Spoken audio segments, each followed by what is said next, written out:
Mbak Leni Agustin. Halo Mas Henry, apa kabar? Apa kabar? Rambutnya lucu ya? Ya gitu deh, bisa dimakan. Aduh, andai kan saya punya rambut. Oh iya ya, ini kok Mas pinjemin. Oke. Lagi sibuk apa Mbak Leni? Aduh, lagi sibuk online, semuanya online ya, karena bisnis online, ngajar online, kuliah online. Ya, banyak fashion show juga online, jadi kebanyakan dikerjain di rumah semua. Rumah ini, butik ini, 91, yang tadinya tempat display dijadiin studio sekarang.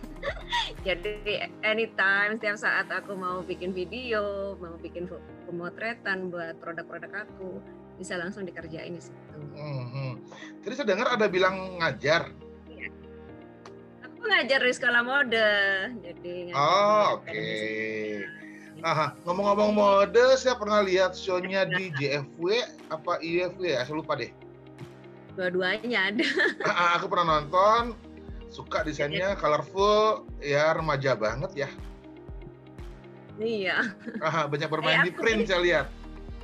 Ya di print, tapi banyak lagi juga di bahan-bahan tekstil Indonesia. Terus desain-desainnya juga terinspirasi dan budaya Indonesia gitu. Mbak Leni, sebelum kita ngobrol panjang yang lainnya, cerita dong awal Mbak Leni di bidang fashion. Apa ya? Pernah sekolah mode? Dari kecil fashion. Oh iya, pastinya. Aku sekolah di 4 sekolah mode. Apa aja tuh? Jadi di ISV Fashion Academy, terus di LaSalle College, di Bunka School of Fashion, terus di IKJ untuk S1-nya. Dan semenjak kapan angkat bendera sebagai fashion designer? Dari tahun 2001, udah 20 tahun, lama ya? Yalah, udah senior itu jatuhnya, bukan lama. Ya. Itu tiap tahun ngeluarin itu koleksi? Koleksi, ya pastinya. Sebagai seorang fashion designer, harus punya statement tiap tahunnya. Jadi tahun ini kita bikin produk apa, teknik apa, inovasi apa, itulah. Itu udah kewajiban. Nah, butiknya di mana? Di Jalan Setiabudi 2, nomor 500 di Jakarta Selatan. Dengan label Leni Agustin? Ya, ada Leni Agustin, ada second line-nya Lenor, ada juga double L, apalagi ya. Dan banyaklah produk-produk kolaborasi sama teman-teman. Berarti ada beberapa label, berapa brand? Iya, ada beberapa. Dan kurang lebih 5 lah ya. Sih, di dalam satu butik. Ya sih, yang di sini cuma 2, Leni Agustin sama Lenor. Jadi sisanya ya bisa dibilang online ya. Jahitannya juga di shop, dan itu ada yang ngurusin, ada yang diurusin teman yang ini, teman yang ini, teman yang itu. Jadi brandnya juga namanya kolaborasi. Saya lihat kan konsepnya lebih ke remaja banget, colorful bla bla gitu. Itu ada juga buat cowok atau ada target marketnya seperti apa? Ada sih, ada cowoknya. Di Lenor ada. Kalau di Leni Agustin sih enggak ya, cewek aja. Sebenarnya nggak cuma untuk remaja, karena sekarang kan usia, terus karakter, keinginan manusia itu kan sekarang nggak terlalu terkotak-kotak ya kayak zaman dulu ya. Oh kamu ibu-ibu pakaiannya udah begini nih. Oh kamu masih remaja pakaiannya begini. Sekarang itu nggak, target market aku ya orang yang mencintai budaya Indonesia dan berjiwa muda dan pengen tampil beda gitu. Jadi orang-orang kayak gitu yang jadi target market aku. Usianya bisa limitless ya, dari remaja sampai yang umur 70-an juga ada. Jadi banyaklah ketemu klien-klien yang seiman atau segaya, satu selera. Iya, satu selera. Jadi walaupun dia usianya 65 tahun ke atas tuh pakai bajunya masih berani kan. Ada yang lebih heboh dari aku, di kepalanya pakai pita gitu kan, warna-warni. Tapi dari desain Mbak ini yang colorful tadi, yang full corak tadi itu juga seru.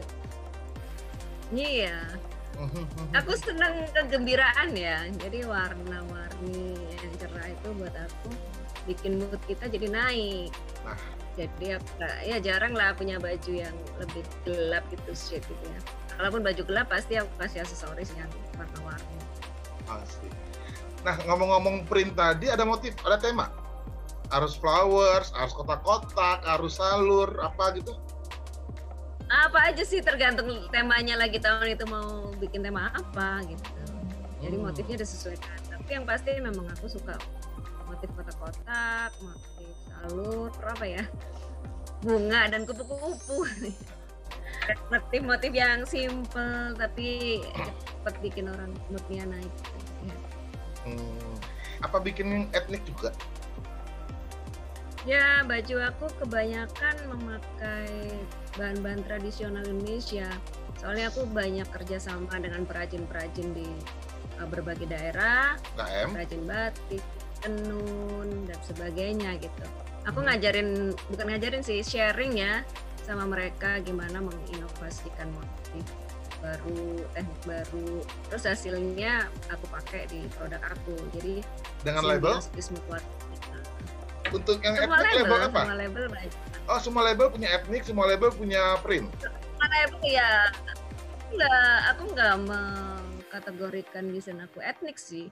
Karena walaupun aku pakai bahan-bahan tradisional itu kan, aku anggap bahan-bahan itu sama aja dengan bahan-bahan print atau bahan-bahan dari pabrik.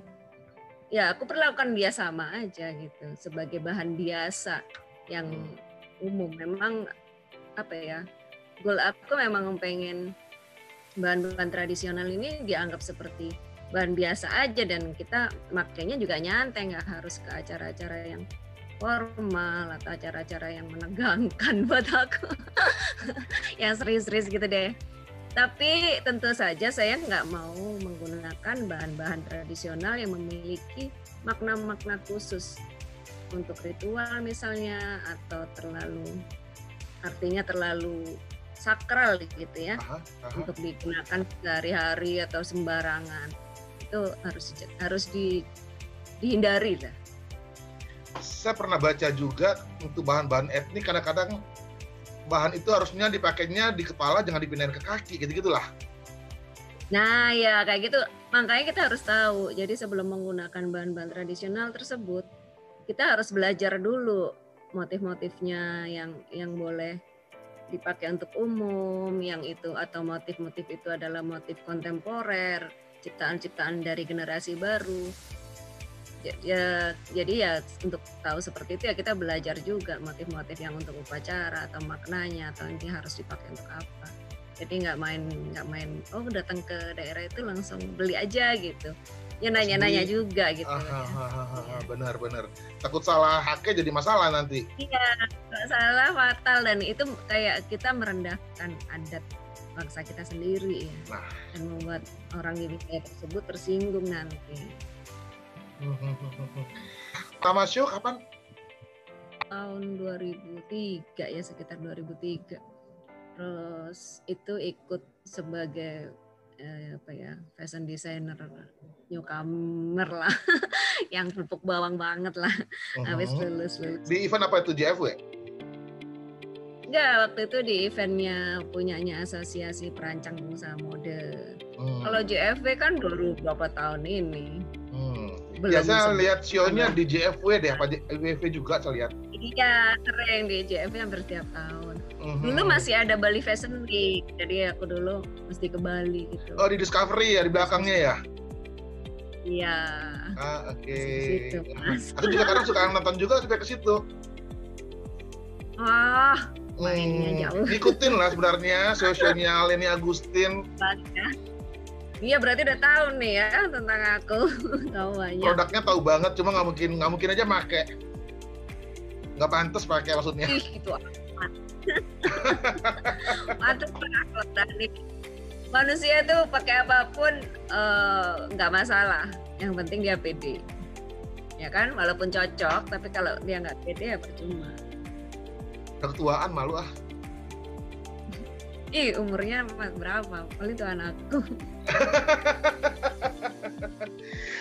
Berarti ada yang batasin itu nggak boleh, nggak pede berarti. Gitu. Untuk tahun 2021 ngeluarin tren seperti apa? 2021 ini baru dipakai nih. Agak telat sih kita Jadi, ngebahasnya sebenarnya.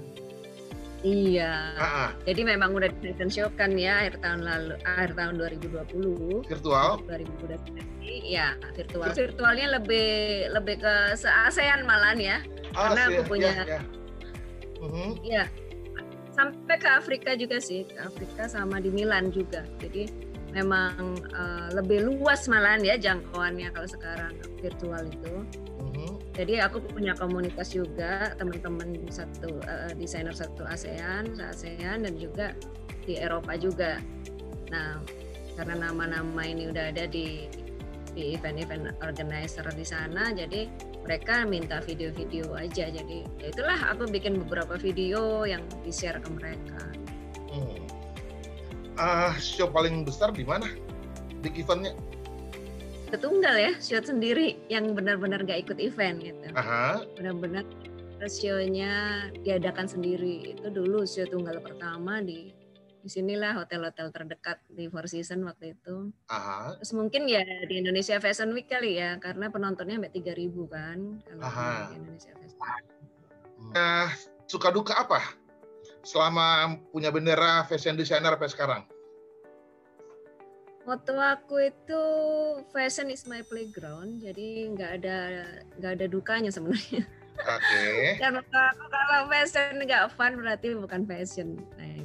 Enjoy banget berarti ya. Jadi seneng aja, biar ada problem ya udah itu dianggap bagian dari apa ya, kita belajar main-main. Kalau kita lagi main di playground itu kan pasti ada kesandung jatuh, tapi kan kita tetap aja happy di situ. Target yang belum kesampaian apa nih? Saya tuh kebanyakan maunya mungkin ikut New York Fashion Week mungkin. Ya brand aku bisa besar mendunia ya itu belum kan. Jualannya sampai retail gitu mendunia. Kalau jualan di exhibition kan biasa ya, misalnya exhibition di Paris, di Milan itu ya maksudnya dibeli juga sama buyer, bukan langsung end user gitu kan. Iya. Tapi sekarang sih itu juga bisa sih dimulai dengan online, bisa disebut mendunia sih. Terus kedua bisa nulis tentang sejarah fashion di Indonesia atau semua hal-hal fashion yang dengan tulisan yang lebih berbobot gitu, lebih ilmiah, melakukan penelitian gitu. Kalau selama ini kan aku nulis buku fashionnya kan ya yang ringan-ringan gitu, banyak gambarnya dan tulisannya adalah yang senaturalnya aja, nggak berdasarkan riset dan lain-lain. Itulah sebabnya aku sampai dalam beberapa tahun terakhir ini aku ngejar untuk belajar menulis dan belajar meneliti. Itu aku kuliah S2 dan sampai sekarang sedang S3 di UI, jurusan sejarah. Berharapnya setelah lulus ini aku bisa mulai menggali sejarah fashion di Indonesia. Kalau sejarah fashion dunia kan udah banyak bukunya. Tapi sejarah muncul buku Leni Agustin ya? Ya, kalau buku Leni Agustin kan udah ada yang nulis tuh waktu itu. Between Color ya, Mas Eko dari Gramedia. Terus kalau buku aku yang dulu sendiri, nulis sendiri, didampingin Mas Muara Bagja almarhum. Dulu terakhir tahun 2011.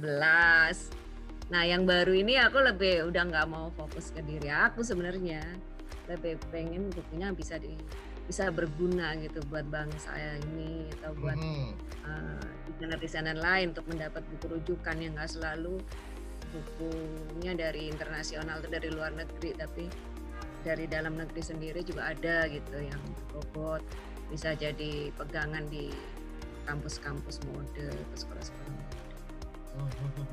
Target market selama ini lebih ke middle up atau gimana?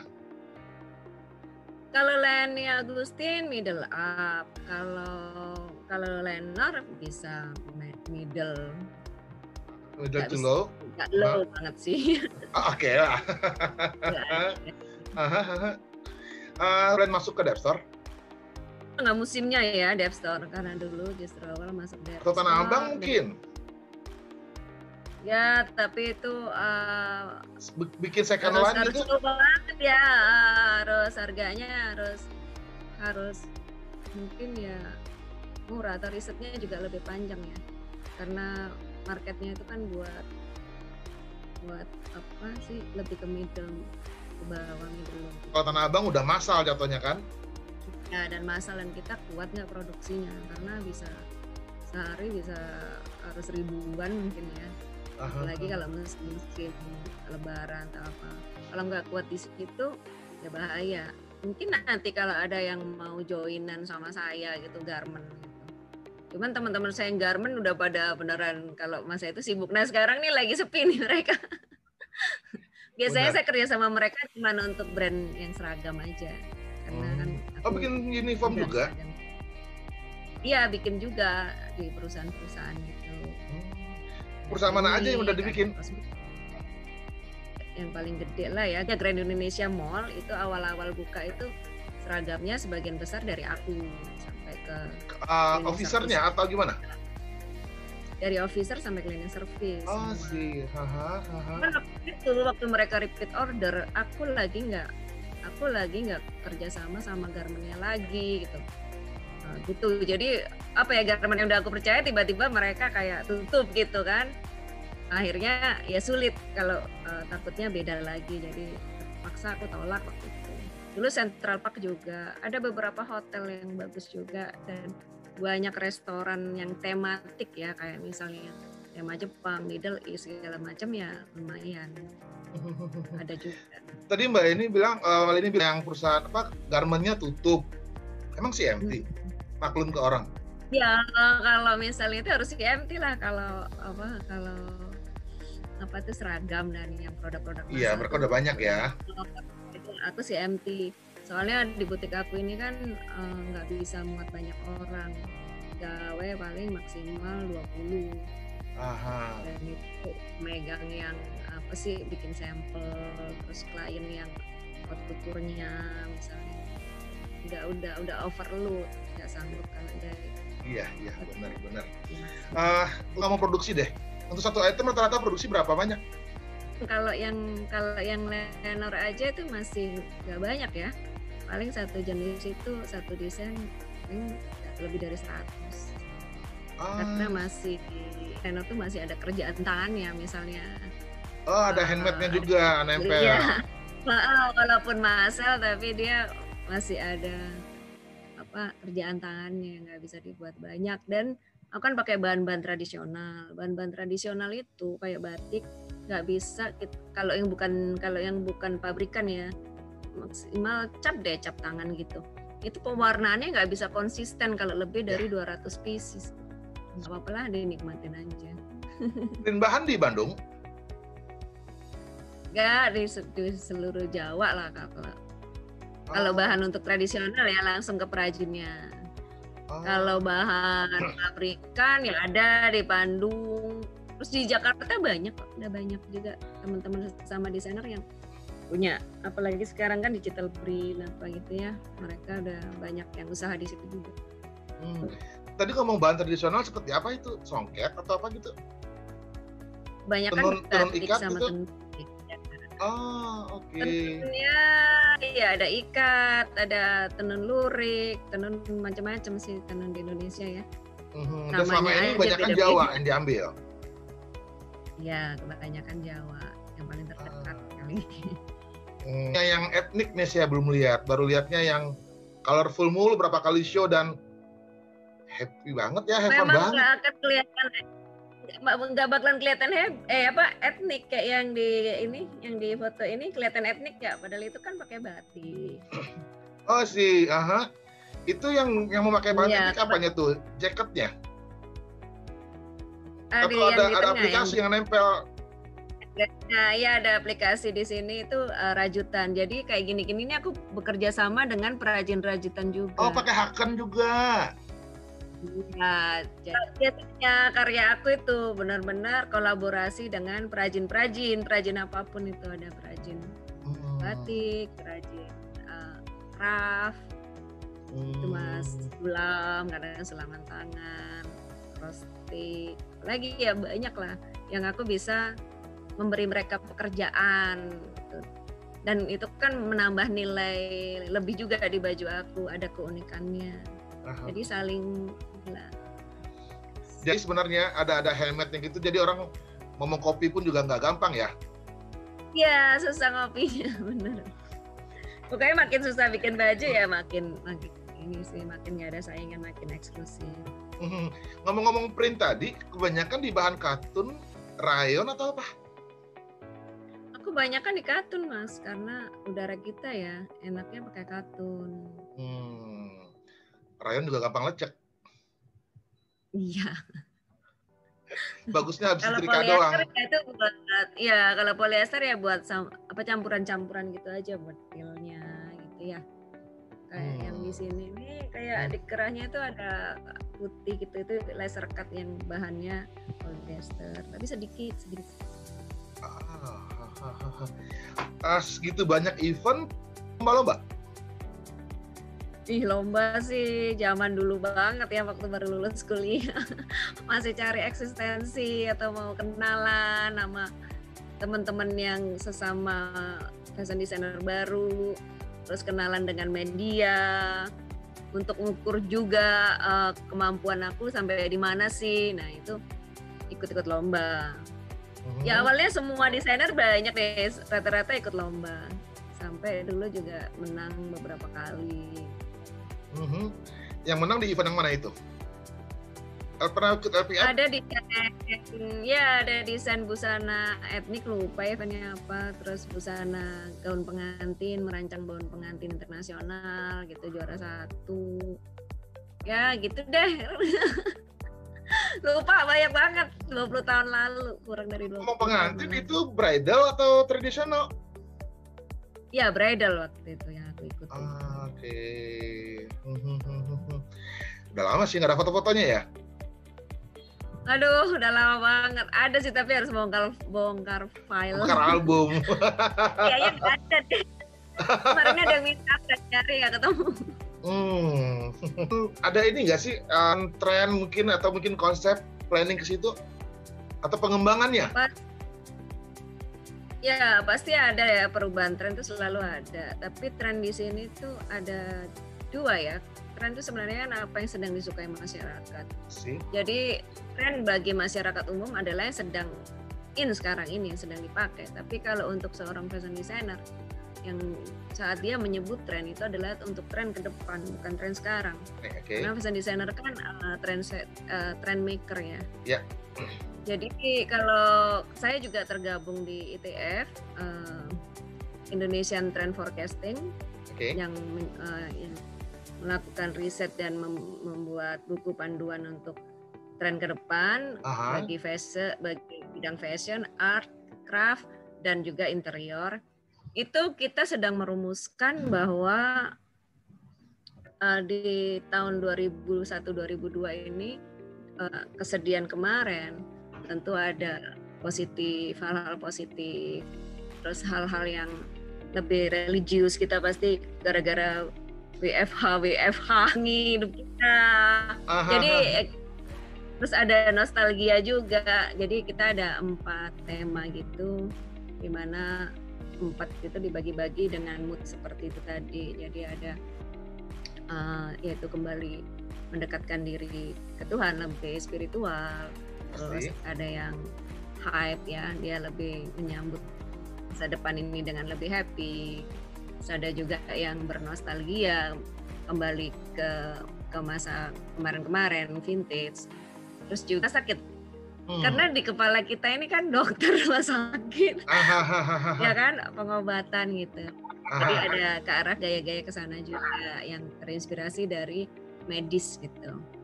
Jadi gini Mas, kalau membuat penelitian tentang tren itu atau menentukan tren ke depan, biasanya kita membaca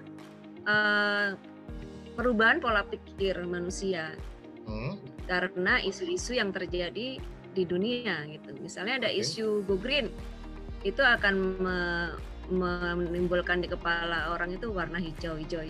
Nah, warna hijau itu akan nge-brainwash dia untuk menjadi suka dengan warna hijau. Ngeliat hijau jadi gitu kan, ada kayak connect gitu. Nah, akhirnya dia milih baju yang hijau. Nah, itulah tren ke depan akhirnya akan terbentuk di mindset orang-orang itu yang disukai warna hijau dan akhirnya menjadi tren. Tren milenium dulu ya kan, itu kita sampai ngetrennya warna-warna perak ya kan, teknologi gitu. Nah sekarang kan kita covid medis printnya virus dong. Printnya gambar virus dong. Iya bisa. Ya, itu bisa. Masuk juga virus, peralatan dokter ya. Tapi orang itu kan dalam menghadapi isu atau kejadian yang di dunia itu kan beda-beda reaksinya. Ada yang tetap positif. Nah, tetap positif kayak aku paling ya tetap aja suka colorful. Mau apapun yang terjadi di dunia. Nah, orang yang cenderung introvert atau suka khawatir. Itu dia lebih aduh deh gue kembali ke Tuhan sebelum gue meninggal atau gue kena covid, gue mau lebih religius. Nah di kepalanya akan menciptakan hal-hal yang berbau religius itu dia akan sukai.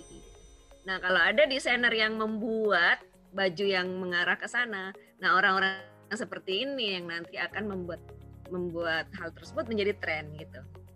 Remaja biasanya kalau sekarang kan lebih ke Korea ya, lebih ke K-pop-K-popan gitu ya. Ya K-pop, drakor. Jadi ya belum move on dari situ ya sekarang ya, walaupun udah beberapa tahun ini. Tapi biasanya tren-tren dari gaya berpakaian mereka, selebriti lah ya, yang banyak ditiru.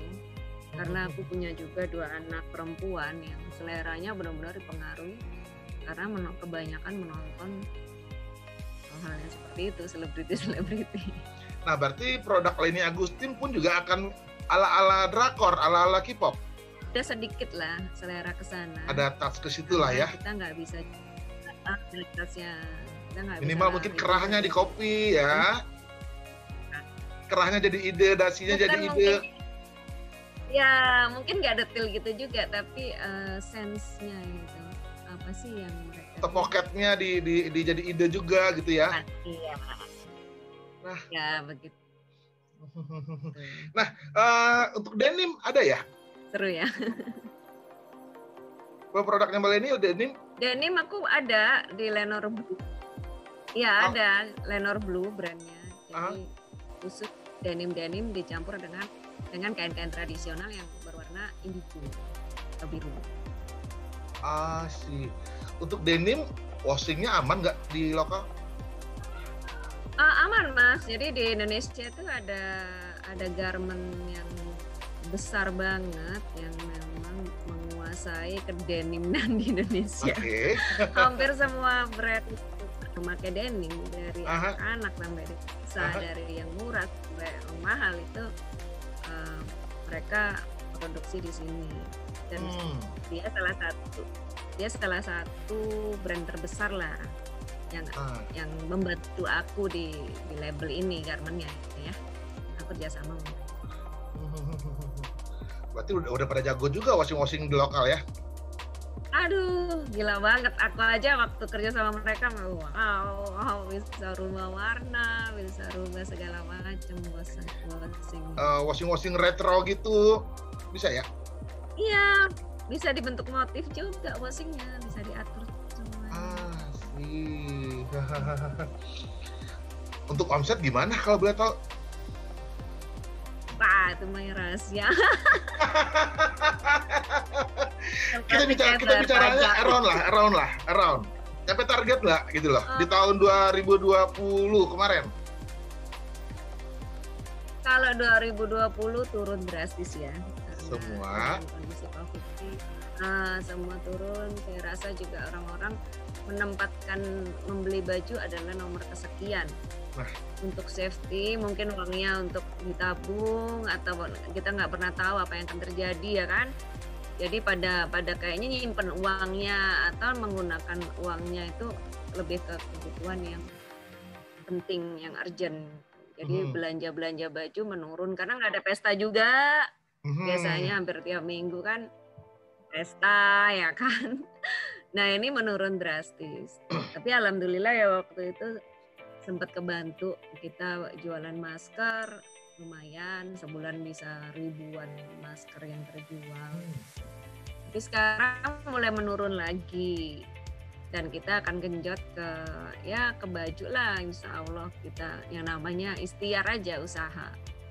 Yang penting kan buat pegawai ke cover aku udah alhamdulillah, karena semua orang udah lagi keadaan susah ya. Ya benar. Tapi ya kita nggak usah ya terlarang-larang gitu. Kita move on aja terus aja. Ngomong-ngomong masker itu dengan pakaian atau freestyle? Ada yang satu set, ada yang enggak. Jadi kita tergantung persediaan bahannya aja atau tergantung permintaan. Tapi kita terlepas nggak harus satu set. Tapi gitu ada juga disediakan set.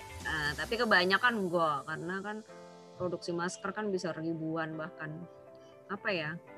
dipesan juga sama instansi-instansi gitu. Kayak ada kepolisian, TNI itu sempat pesan juga gitu. Apalah banyak deh pihak-pihak kayak klinik gitu. Perusahaan-perusahaan gitu buat ngasih souvenir waktu itu ya. Banyak banget. Pokoknya waktu itu sampai gila di overload. Nah, untuk jualnya sendiri selain di butik, apa ada di online seperti aplikasi Tokopedia dan lain-lain, mungkin Lazada, bla bla bla? Iya, ada. Kita juga ikut ke beberapa toko online orang lain juga, store-nya mereka. Ada juga aku sama teman-teman bikin perusahaan di Tali, itu yang kita bikin di Shopee, Lazada dan lain-lain juga, kita berjualan bareng di sana. Jadi banyak sih jadinya. Aku juga banyak kerja sama soal masker ini ya. Itu juga kerja sama dengan produk-produk makanan, craft, teman-teman itu. Jadi kalau misalnya pembelian makanan sekian dapat free maskernya dari aku gitu. Jadi perusahaannya ya udah beli masker banyak dari aku untuk dibagikan dengan harga khusus tapi karena kan buat souvenir. Berarti ada promo gift with purchase juga ya? Iya, dan itu lumayan membuat produk makanan mereka sukses loh. Udah mengangkat omset ya? Iya, angkat omset mereka juga dan aku juga. Dan free gift ada? Free gift pernah juga sih ngasih, biasanya kalau lagi lagi nge-live, talk show atau lagi exhibition di mana gitu ya? Ya, terus kita juga pengen bikin pameran ya di beberapa mall. Dimulai dari waktu itu Jogja dan beberapa mall juga, dan itu semua masker desainer yang kita pamerkan dan lumayan antusiasnya sih. Sampai yang mahal pun dibeli gitu ya, ada yang 500.000 ke atas gitu maskernya, unik-unik gitu. Nah Mbak, ini biar penonton juga pada tahu nih, produknya Mbak Lady kan ada berapa brand tuh, masing-masing brand range harganya berapaan? Paling murah berapa? Paling tinggi berapa? Ya kalau yang ready to wear rata-rata 350 sampai di bawah 1 juta sih. Oke. Tapi kalau untuk yang Leni Agustinnya tuh dimulai dari 1,5 juta ke atas. Masih aman sebenarnya. Aman. Apalagi untuk produk yang ada handmade-nya itu kan nggak gampang kan? Harusnya retail price-nya lebih tinggi sebenarnya. Iya, tapi sekarang ini nggak mudah bersaing ya kalau misalnya kita ngasih price yang high banget, karena kan orang bisa membeli secara online dari negara-negara lain juga yang notabene ada craft-nya yang dibuat dari mesin dan mirip-mirip atau secara nilai ya sama gitu ya, bisa dibilang sama. Itu kan mereka jualnya dengan harga murah banget seperti dari Thailand, dari Cina. Jadi ya nggak apa-apa, kita buat yang spesial tapi harganya nggak mahal. Kalau ngomong-ngomong produk luar, katanya China yang benar-benar murah-murah banget. Ya bagusnya sih juga nggak banget. Ya mereka tuh apa ya, hebatnya bisa menirukan handmade dengan mesin. Nah, Misalnya kita pameran di mana gitu ya, mereka ngelihat kerjaan tangan kita, dia langsung bisa ngelihat dan bisa memproduksi itu dengan nggak tahu menciptakan mesin mesin untuk membuat. Ntar pameran tahun depan udah ada tuh produk yang mirip kita tapi buatan mesin. Kayak gitu. Dan bagusnya lagi mereka produksi itu cepet banget. Iya, cepet banget. Aduh, gila mereka produksinya. Cara kerja mereka itu 4 kali lipat dari cara kerja orang kita. Nah, benar banget itu. Kecepatan dari tenaga, gitu nih. Mereka juga kerja 3 shift sih katanya. Benar, 3 shift juga, kuat mereka. Kalau di Kanada kan juga tenaga kerja Cina gitu dibenci ya sama orang lokal. Karena di sana orangnya kayak lebih santai gitu. Akhirnya kedatangan banyak orang tenaga kerja dari China, terus mereka kerjanya cepet, disuruh lembur apa gitu ya. Ada temen aku yang di sana cerita, wah jadinya bos-bosnya pada lebih sayang sama mereka dan mengandalkan mereka. Akhirnya tenaga kerja lokalnya jadi kayak memusuhin gitu. Ya kasihan juga ya orang rajin dimusuhin. Nah, trik buat ngadepin kompetitor gimana? Aku nggak pernah untuk marketing ya. Aku nggak pernah nggak tahu ya. Aku orangnya mungkin positive thinking terus. Jadi aku nggak pernah ngerasa kompetitor gitu. Kalaupun ada yang membuat produk yang mirip-mirip atau niruin, aku biasanya cuek aja orangnya. Biarin aja gitu, karena yang namanya rezeki, namanya kreativitas itu udah menjadi milik masing-masing. Dan aku tuh malah modelannya orang yang seneng-seneng aja dengan makin banyaknya brand lokal, makin banyaknya fashion designer, makin banyak ya produk-produk yang dari Indonesia sendiri. Buat aku itu bukan saingan gitu. Tapi kalau misalnya kita mau compete biar produk kita dilihat, ya silahkan aja, sering promo, sering melakukan sesuatu yang orang melihat ke kita. Tapi dengan banyaknya produk-produk itu, aku happy banget. Karena Indonesia memang perlu seperti itu, biar menjadi tuan rumah di negerinya sendiri gitu ya. Tuan rumah fashion di negerinya sendiri. Nah, intinya tetap pede dan sebagai trendsetter lah ya. Iya, harus pede bahwa kita kreatif terus, membuat sesuatu yang baru terus kita juga harus aktifkan, mendekati konsumen-konsumen kita. Nah, dari segitu banyak produk dari fashion designer, apa kelebihan produk dari Leni Agustin dibanding brand yang lain, dibanding fashion designer yang lain? Ayo. Mungkin lebih berani warna dan banyak mengeksplor bahan-bahan Indonesia. Dengan aku selalu inovasi dengan teknik-teknik tradisional, tapi motif-motifnya lebih ngepop gitu. Itu sih. Desainnya lebih ngepop tapi tapi harganya yang penting aku tuh melakukan yang aku suka. Dan iya, dan aku yakin ada pangsa pasarnya sendiri gitu, nggak pernah berpikir yang gimana gitu, mau bersaing dengan siapa, enggak. Yang penting kita berkarya dan gimana. Sebagai fashion designer, produk dengan retail price gitu murah. Iya, memang banyak orang yang kaget karena awalnya selalu ngira baju-baju itu mahal, tapi enggak mahal karena ya gimana, saya banyak memakai produk lokal kok, nggak banyak yang import gitu. Diproduksinya juga di sini dan emang nggak mahal juga. Yang mahal kan biasanya mungkin desainernya menilai karyanya sendiri itu mahal gitu. Istilahnya gaji gue gede nih gitu. Nggak menghitung gitu ya. Iya gitu, nggak menghitung secara benar-benar yang produksinya tuh berapa, gaji kita berapa gitu, dibagi berapa banyak. Untuk dalam produksi pernah nemuin kendala? Kendala banyak sih, terutama dengan para perajin ini ya, karena perajin kan attitude-nya juga belum seragam. Ada yang on time, ada yang enggak, ada yang memegang omongan, ada yang enggak, ada yang cepet paham, ada yang keliru-keliru pemahamannya tapi dikerjain jadi produknya sama mereka gitu. Itu sih agak agak problem karena kan kita juga nggak bisa ngawasin mereka dari dekat atau setiap hari nongkrongin mereka kan enggak. Apalagi sekarang yang deh semua serba dari WA, dari ngobrol telepon, nggak langsung nunjukin gini-gini. Ditunjukin gini-gini lewat Zoom juga susah.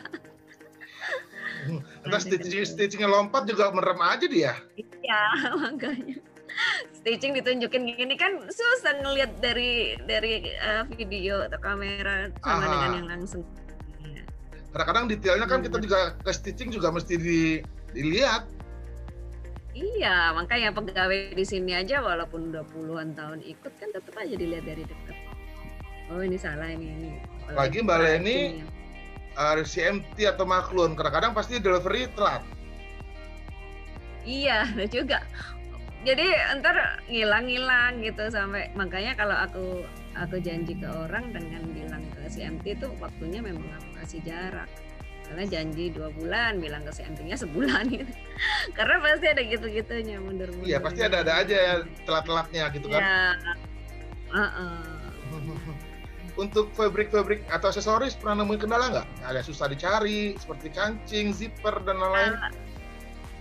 Kalau aksesoris sekarang mudah sih. Biasanya kan kalau aku beli langsung ke Mangga 2 atau kemana gitu. Pasar pagi. Nah, sekarang iya, kalau sekarang gampang sih malahan. Langsung bisa beli online ya, lebih tahu orang penjual-penjual yang ada di mana itu tahu semua. Nggak ada masalah sih. Kalau aksesoris yang kayak kalung apa, kebanyakan aku bikin sendiri ininya. Apa nih kontennya, isinya gitu. Bisa dibentuk dari paper clay, dari apapun. Kalau emang nggak ketemu ya. Dan tadi kita ngomong bahan print. Bukannya dari si pabrik ada minimal order? Minimal sekian ya. Iya ada, kalau print di pabrik ada, tapi secara yang mesin tekstil itu ya. Tapi kalau print digital nggak ada minimum. Dan Mbak Leni lebih ke digital? Ya, so far sih kebanyakan digital. Bukan lebih mahal? Ya, enggak juga sih, karena kan kerjasama juga. Jadi banyak teman-teman sesama desainer yang punya pabrik digital print itu sekarang jauh lebih murah dibanding yang biasa-biasa. Untuk mutu gimana sih? Yang digital atau pabrik perintannya mereka? Kalau mutu sih ya enakan pabrik ya kalau untuk lebih ketahanan warna dan lain-lain. Lebih solid gitu. Kalau enggak sih ketahanan warna sama, cuma digital print itu kayak ada warnanya terlalu kalau untuk bahan yang warnanya pop up gitu, terang banget gitu, itu bagus digital print, nggak bagus di pabrik. Cuman kalau sih ya kayak 3.000 yard gitu kalau di pabrik susah. Nah itu tadi kalau kita untuk harus seragam nggak kan? apa-apa. Iya dulu waktu bikinin seragam mall-mall gitu itu bisa aku pesen. Soalnya dengan minimum quantity segitu kita harus telan semua, mau harus dijadiin kan? Ya harus. Kecuali kita pakai setengah, ntar 3 bulan lagi pakai setengah lagi, lain cerita. Iya, kalau misalnya ada repeat order lah gitu ya? Iya, kalau seragam gitu pasti kan mereka repeat tiap hampir 2 tahun gitu mereka pasti pesan, jadi disimpan aja bahannya. Karena kan kalau pas perlu juga nggak ada juga bahaya. Jadi tetap aja di gudang ada backup lah ya, ada stok ya? Iya, ada backup benar. Jadi berani, berani. Oke. Nah dengan CMT atau maklun tadi, pasti ada produk beberapa yang reject. Iya pastinya. Kalau reject ya. Terus kemanain? Buat saya aja lah. Biasanya kita benerin sih kan. Kita kan art juga, jadi bisa diapain lah. Diakalin bisa. Kecuali diakalin, kecuali dulu rejectnya pernah tuh kebalik. Jadi badan depan, pola depan dipasang di belakang itu ya mereka akhirnya ya harus tanggung jawab, harus dibalikin semua untuk dibongkar. Tergantung kesalahan sih Mas. Tapi jarang juga sih kalau udah sampelnya benar biasanya benar. Ya kalaupun ada reject 1-2 potong cincai lah ya. Iya, ya dikit banget. Bisa buat sampel aja.